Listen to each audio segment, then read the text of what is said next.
Hello, good morning. My name is Clement. Today we'll be talking about inputs and outputs in computer organizations and architecture. Somebody may ask, what are inputs and outputs? In our basic levels, we know input devices are data to the computer, whilst output devices displays the processed data from the inputs. So basically, we'll be talking about how it helps in the computer organization and its architecture. Let's move to the drawing board. We'll be talking about the input and output system components. These are some examples.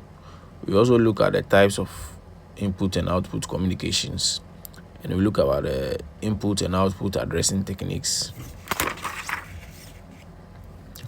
the input and output interface. We look at some small scenarios and we conclude. So let's start with the introduction. As I said earlier, this aspect of computing deals with the interactions between the input and output operations of the computer and external world. How will you understand this? This aspect of computing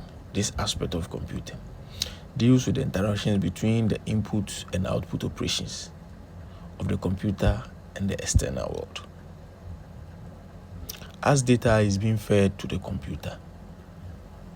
computer processes it and gives us output. And the output is brought back, either hard copy or soft copy. That's where the external world comes in. Input devices, they are used to send data into the computer, as I've already said. Examples of these input and output devices are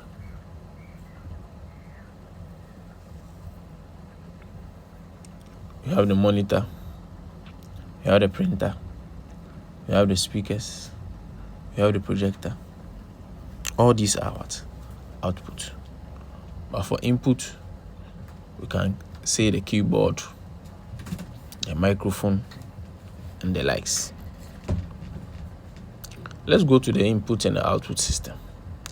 The input and the output devices are hardware for interactions, device controllers, interfaces that manage specific devices. The input and output system components. The input and output devices, that's the hardware for interaction. Let's say the peripherals. Let's say these are the physical hardware used by humans and other systems to interact with the computer. Give examples of the keyboard, the output, that would be the mouse, the touchscreen, external hard drive, and those things. These devices are very slow compared to the CPU and must be managed efficiently. Let's move on to the second one. That's the device controllers. The interfaces that manage specific devices. You see, these input and output devices are controlled by a device controller, which is a hardware interface that connects the device to the system. And basically, their functions are to translate signals between the CPU and the device. It also manages the device specific operations. It also has control registers that buffers and status registers. It communicates via the bus interface, that's the PCI, USB, SATA, and etc. Example of this device controllers are this controller handles reading or writing data to a hard drive.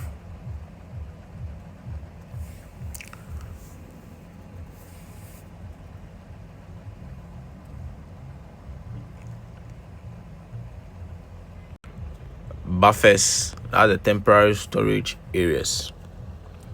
and drivers, software that controls how OS interacts with the hardware.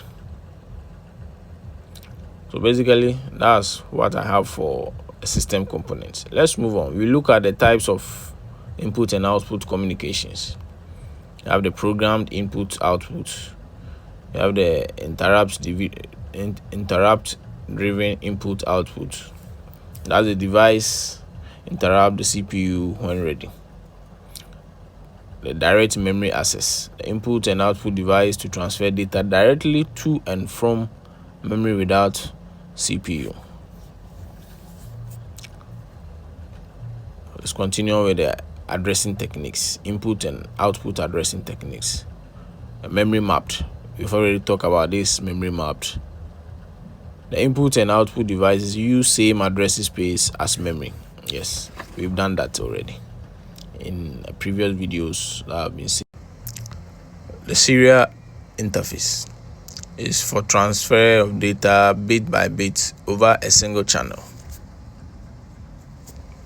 That's the USB RS-232. We have the parallel interface, transfer multiple bits at once, as the name speaks for itself. Example, older printers, internal buses. We have the bus system. Common buses include the PCI, the SATA, and the USB. I've made mention of this one as we were talking about the components. Let's take this scenario. Gaming console use fast input and output for real-time graphics and user input. Yes, I'm a gamer, so I understand very well as this statement, because every gaming input and output is supposed to be working. It shouldn't be slagging. The next scenario is the ATM machine receives input via the keyboard, deliver output via the screen and receipts. The smartphones uses touch inputs, microphones, and give output through screens and speakers, both audio, visual, and the likes.